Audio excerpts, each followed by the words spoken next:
Ooh, for a little bit of time, and I'm really enjoying it because it takes the effort, the work, the things that we have to accomplish to relax out of the picture.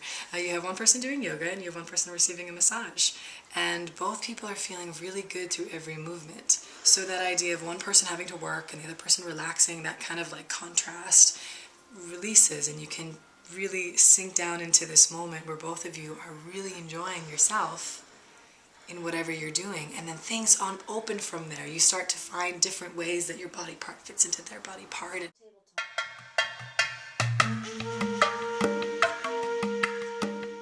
It's amazing how humans connect.